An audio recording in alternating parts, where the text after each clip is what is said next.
എന്താ പ്രതാപ, എന്താ കാര്യം? എന്തിനാ വിളിച്ചത്? ഞാൻ മാത്രമല്ല, വിശാലും ഉണ്ട്. വിശാലും ഉണ്ടോ? എന്താ, എന്തിനാ രണ്ടാളും കൂടി വന്നത്? ഞാൻ നല്ല ഉറക്കത്തിലായിരുന്നു. അതെ, ഞങ്ങൾക്ക് ഈ മുറി ഒന്ന് പരിശോധിക്കണം. ആ, മുറി പരിശോധിക്കയോ? എന്തിന്? മുത്തശ്ശ, അന്നത്തെ പോലെ ഇന്നും ഒരാൾ ഇവിടെ കയറി വന്ന അമ്മയെ കൊല്ലാൻ നോക്കി. അയാളെ ഇവിടെ എല്ലാം തിരഞ്ഞു. അയാളെ കാണുന്നില്ല. ചിലപ്പോ ഇതിനകത്ത് കയറിയിട്ടുണ്ടെങ്കിലോ? പ്രഭാവതിയെ ഞാനല്ലാതെ വേറെ ആരാ കൊല്ലാൻ ശ്രമിക്കുന്നത്?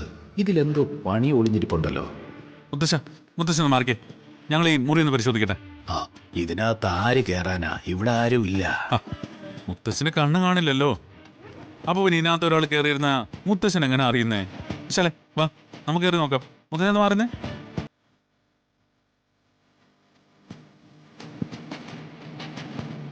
വിശാലേ, മോനെ, ഇവിടെ ആരും ഇല്ല.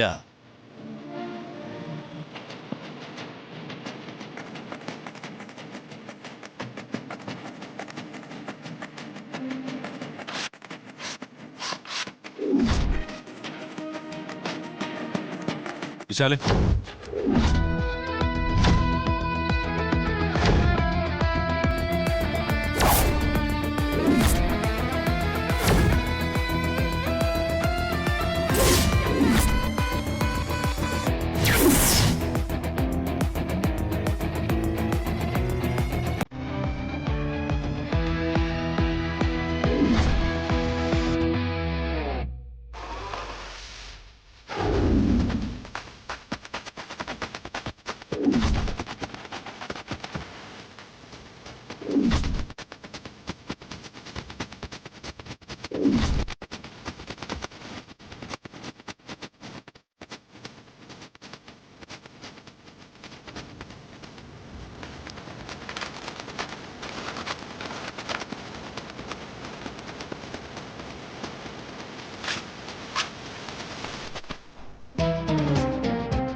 കത്തിയുണ്ട്. ഈ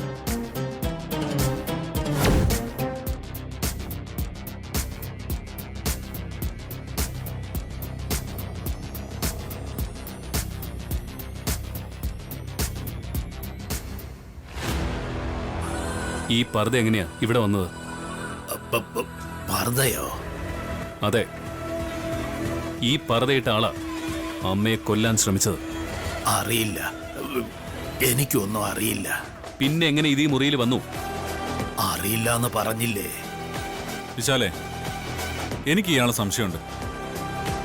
ഈ മുറിയിൽ ഇയാളല്ലാതെ മറ്റാരുമില്ല. ഇയാളറിയാതെ പിന്നെ ഈ പർദ്ദ ഇവിടെ വരുമോ? എടോ, മര്യാദയ്ക്ക് സത്യം പറയുന്നത് നിനക്ക് നല്ലത്. എനിക്കറിയില്ലെന്ന് പറഞ്ഞില്ലേ? വിശാലേ, ചോദിക്കേണ്ട രീതിയിൽ ചോദിച്ചിട്ടേ കാര്യമുള്ളൂ. മുത്തശ്ശ, ഇങ്ങോട്ട് വന്നേ. വാ, വാങ്ങിക്കോട്ടെ. ചോദിക്കട്ടെ. ഇല്ല, എനിക്കറിയില്ല.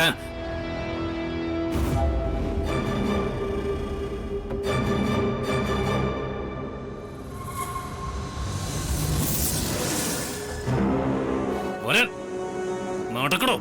നടക്ക് ഇങ്ങോട്ടോ.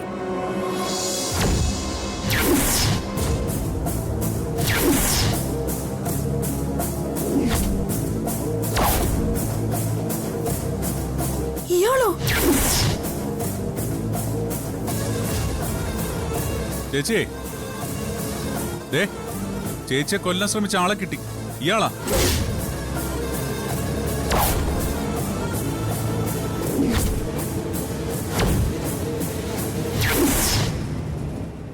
ഇയാളാണോ? ഇയാളാണോ ചേച്ചി കൊല്ലാൻ ശ്രമിച്ചത്? ദേ, ഈ പർദ്ദയും കത്തിയും കണ്ടില്ലേ? ഇത് ഇദ്ദേഹത്തിന്റെ മുറിയിൽ നിന്ന് കിട്ടിയതാ. ഇതിൽ കൂടുതൽ എന്ത് തെളിവ് വേണം? അല്ല, ഞാനല്ല. അല്ല, ഇയാളെന്തിനാ ആന്റിയെ കൊല്ലാൻ ശ്രമിക്കുന്നേ? അയ്യോ, അത് തന്നെ ഞാൻ ചോദിക്കുന്നത്. പറയണോ, താൻ എന്തിനാ എന്റെ അമ്മയെ കൊല്ലാൻ നോക്കിയെന്ന്? എനിക്കൊന്നും അറിയില്ല. കണ്ണു കാണാൻ വയ്യാത്ത ഞാൻ എങ്ങനെയാ ഒരാളെ കൊല്ലുന്നത്?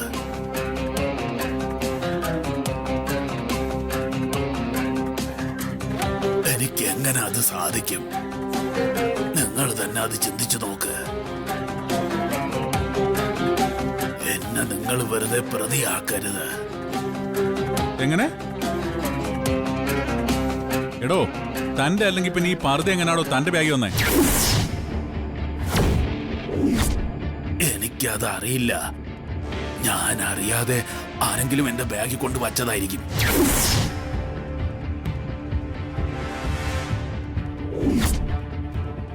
താൻ അറിയാതെ അതാരാ തന്റെ മുറിയിൽ കൊണ്ട് വെക്കുന്നത്? മര്യാദയ്ക്ക് സത്യം പറ. പറയാൻ എനിക്കറിയില്ല. അറിയാത്ത ഞാൻ എങ്ങനെയാ പറയുന്നത്? അപ്പൊ താൻ പറയില്ലല്ലേ? തന്നെ കൊണ്ട് പറയിപ്പിക്കാൻ എനിക്കറിയാം. ബ്രോ സാർ, വേണ്ട സാർ, തല്ലണ്ട. തല്ലണ്ടാന്നോ? അങ്ങോട്ട് മാറും. പറയടോ, താൻ ആരാ? താൻ എന്തിനാ എന്റെ അമ്മയെ കൊല്ലാൻ ശ്രമിച്ചതെന്ന്? അമ്മയെ കൊല്ലാൻ വേണ്ടിയാണോ ആളും പേരും ഒന്നും ഇല്ലെന്ന് പറഞ്ഞ് താൻ ഇവിടെ ഒന്ന് താമസിക്കുന്നത്? പറയടോ, പറയാൻ.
ശേഖരമേനോന്റെ വേഷം കെട്ടൽ ഇവിടെ കഴിഞ്ഞു.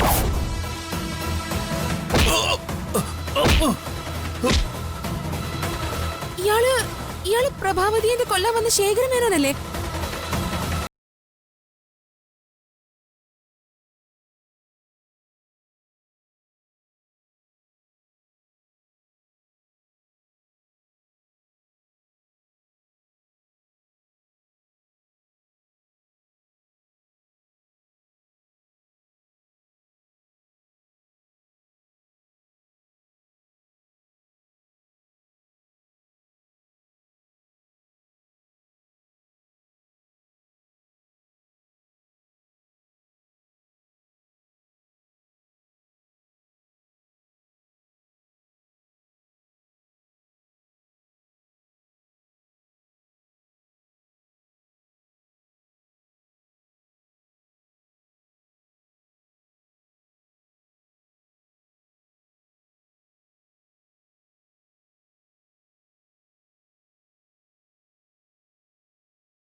ഇയാളെ എനിക്ക് കൊല്ലണം.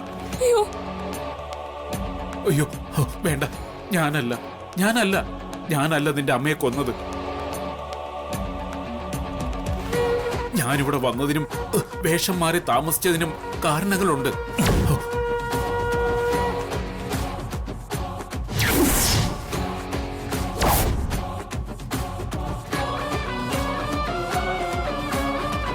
നിങ്ങൾ എന്നെ വിശ്വസിക്കണം.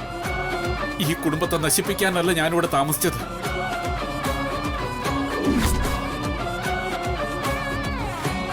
എനിക്ക് നിങ്ങളോട് കുറച്ച് സത്യങ്ങൾ പറയാനുണ്ട്.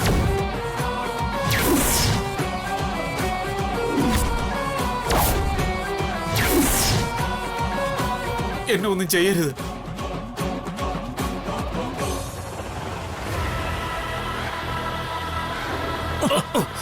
എന്താണ് നിനക്ക് പറയേണ്ടത്?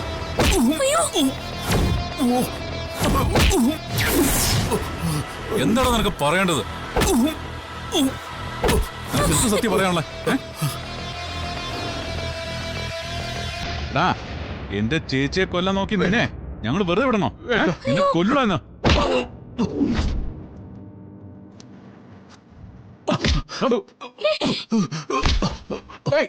നിക്കവിടെ.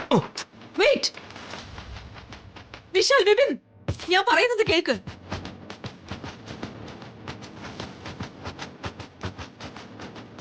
ഇത്രയും നാള് ഇയാള് വേഷം മാറി ഈ വീട്ടിൽ താമസിച്ച് എന്നെ കൊല്ലാൻ പദ്ധതി ഇട്ടിട്ടുണ്ടെങ്കിൽ തീർച്ചയായും നമ്മുടെ ശത്രു ഇയാള് മാത്രമല്ല.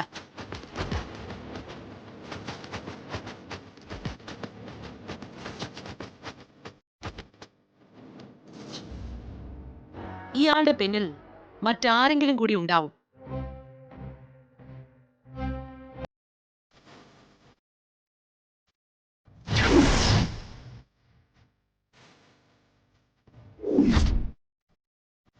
ആദ്യം അതാരാണെന്ന് കണ്ടെത്തണം. അല്ലാതെ ശേഖരമേനോനെ മാത്രം പിടികൂടിയിട്ട് കാര്യമൊന്നുമില്ല.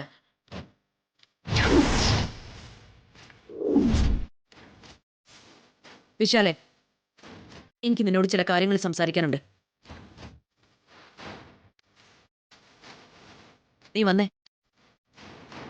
വരാൻ.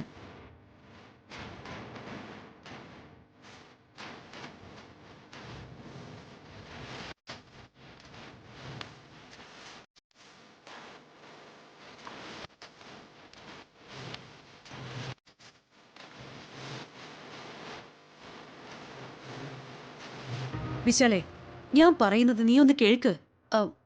ഇപ്പൊ നമ്മള് ശേഖരനെ അന്വേഷിച്ച് പോയിട്ട് കാര്യമില്ല. എവിടെയാന്ന് വെച്ചാ നമ്മള് ശേഖരനെ അന്വേഷിക്കുന്നത്? അന്തവും കുന്തവും ഇല്ലാതെ അവിടെ എവിടെ അലയാവുന്നേ ഉള്ളൂ. എന്ന് കരുതി അയാൾ അന്വേഷിക്കാതിരിക്കാൻ പറ്റുമോ?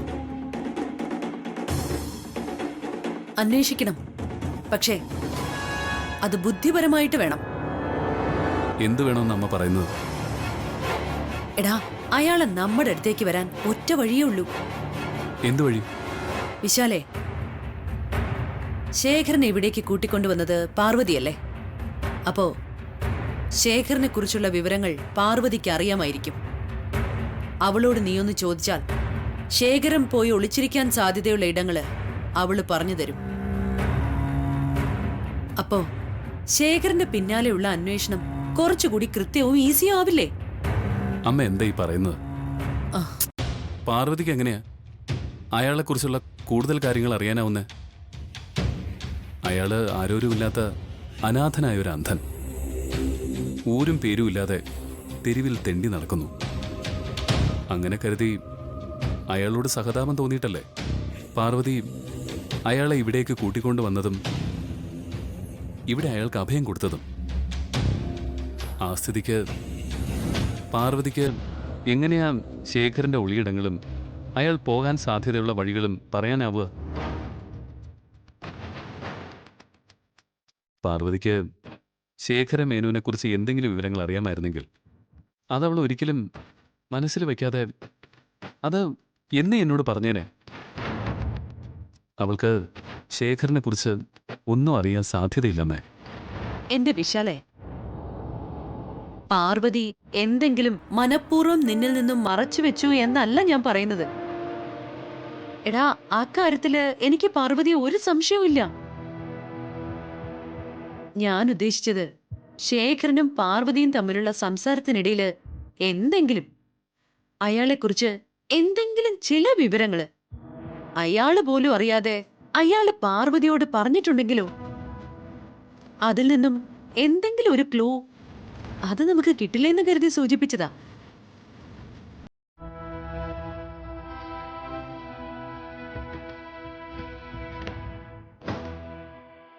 എന്താ ഞാൻ പറഞ്ഞത് ശരിയല്ലേ? നീ പാർവതിയോടൊന്ന് സംസാരിച്ചു നോക്ക്. ചിലപ്പോ നമുക്ക് പ്രയോജനപ്പെടുന്ന എന്തെങ്കിലും വിവരം കിട്ടിയാലോ? അങ്ങനെ എന്തെങ്കിലും ഒരു തുമ്പ് കിട്ടിയാ നമുക്ക് ശേഖരനെ അന്വേഷിച്ച് നാടൊട്ട് കലയണ്ടല്ലോ. മോനെ, എത്രയും പെട്ടെന്ന് നമുക്ക് അയാളെ പിടികൂടിയേ മതിയാവും മോനെ. അതിന് തന്നെ ഞാനും നോക്കുന്നത്. എടാ, നീ മടിച്ചു നിൽക്കാതെ പോയി പാർവതിയോട് ചോദിക്ക്. മോനെ, എനിക്ക് പ്രതീക്ഷയുണ്ട്. ശേഖരന്റെ അടുത്തേക്ക് പെട്ടെന്ന് ചെന്ന് എത്താനുള്ള ഒരു വഴി എടാ പാർവതിയുടെ നാവിൽ നിന്ന് തന്നെ വരും. നീ ഒന്ന് ചെല്ലടാ. എനിക്ക് ആ പ്രതീക്ഷയില്ല. എങ്കിലും അമ്മ പറഞ്ഞ സ്ഥിതിക്ക് ഞാൻ പാർവതിയോട് ചോദിക്കാം. ആ. ഇനിയിപ്പോ ചോദിച്ചില്ലെന്ന് വേണ്ട. പാർവതി, അവൾ എൻ്റെ മുന്നിലൊരു തുറന്ന പുസ്തകമാണ്. ഞാൻ അറിയാത്ത, എന്നെ അറിയാത്ത ഒന്നും അവളുടെ മനസ്സിലുണ്ടാവില്ല. ഇവിടെ വേഷം കെട്ടി താമസിച്ചിരുന്നത് ശേഖരമേനോനാണെന്ന് എന്തെങ്കിലും തരത്തിൽ അവൾക്ക് അറിയാമായിരുന്നെങ്കിൽ, എന്തെങ്കിലും ഒരു സംശയം അവൾക്ക് തോന്നിയിരുന്നെങ്കിൽ അവളത് അപ്പം തന്നെ എന്നോട് പറയുമായിരുന്നു. അയാളെക്കുറിച്ച് അവൾക്കൊന്നും അറിയില്ല. അങ്ങനെ തന്നെ എൻ്റെ വിശ്വാസം. ഇനി അഥവാ അമ്മ കരുതും പോലെ ശേഖരമേനോനെക്കുറിച്ച് അവൾ എന്തെങ്കിലും മനസ്സിലാക്കിയിട്ട് എന്നോട് പറയാതിരിക്കുന്നതാണെങ്കിൽ അത് പാർവതിയെ മനസ്സിലാക്കുന്നതിൽ എനിക്ക് പറ്റിയ ഏറ്റവും വലിയ തെറ്റാണ്.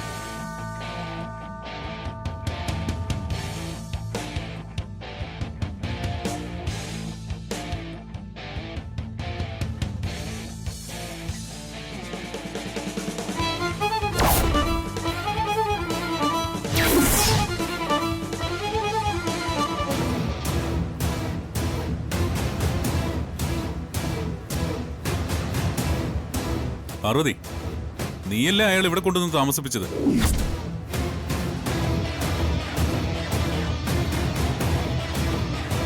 അപ്പൊ നിനക്ക് അയാളെ കുറിച്ച് അറിയാതിരിക്കോ? ഒന്നും അറിയില്ലേ? അന്ധനായിട്ട് അഭിനയിക്കുകയാണെന്ന് പോലും നിനക്കറിയില്ലായിരുന്നോ?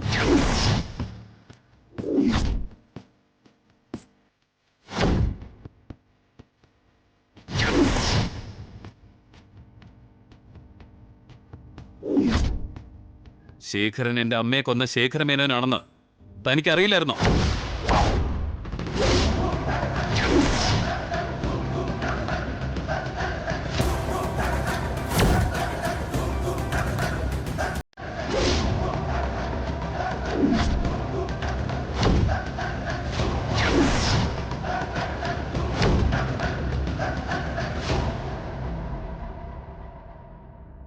അയാൾ ശേഖരമേനോനായിരുന്നെന്ന് തനിക്ക് അറിയില്ലായിരുന്നോന്ന്?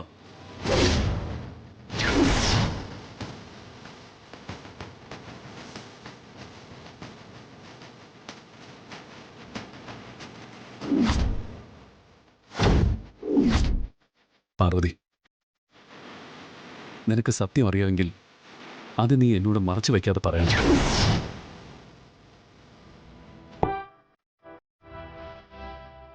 എന്നിൽ നിന്നും ഒന്ന് നീ എനിക്കരുത്. പാർവതി, തന്നെ സത്യത്തിന്റെ പ്രതിബിംബമായ ഞാൻ ഉൾപ്പെടെ ഇവിടെ എല്ലാവരും കരുതുന്നത്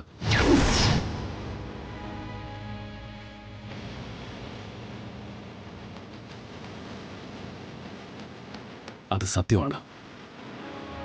പാർവതി സത്യമല്ലാതെ മറ്റൊന്നും പറയില്ല.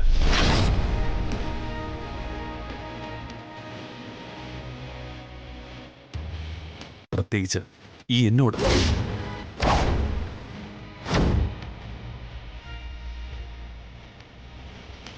നമുക്കിടയിൽ ഇന്നേ വരെ ഒരു രഹസ്യവുമില്ല. അങ്ങനെയാണ് എന്റെ വിശ്വാസവും.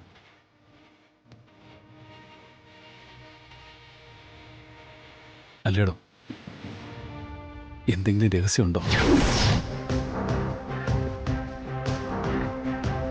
ഇല്ലെന്ന എന്റെ വിശ്വാസം.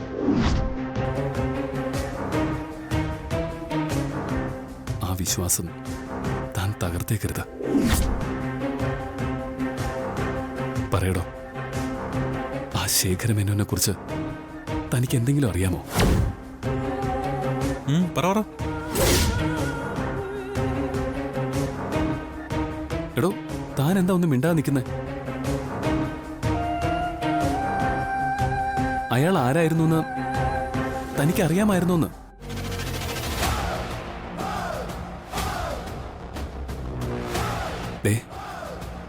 അതറിഞ്ഞിട്ടും താനത് എന്നോട് പറയാതിരുന്നിട്ടുണ്ടെങ്കിൽ അത് അറിയാമായിരുന്നു.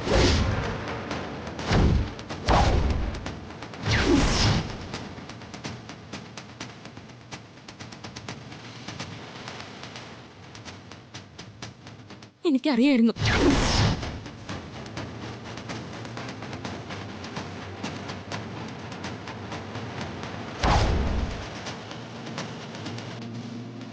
ചന്ദ്രശേഖര മേനോനാണെന്ന് എനിക്കറിയാമായിരുന്നു.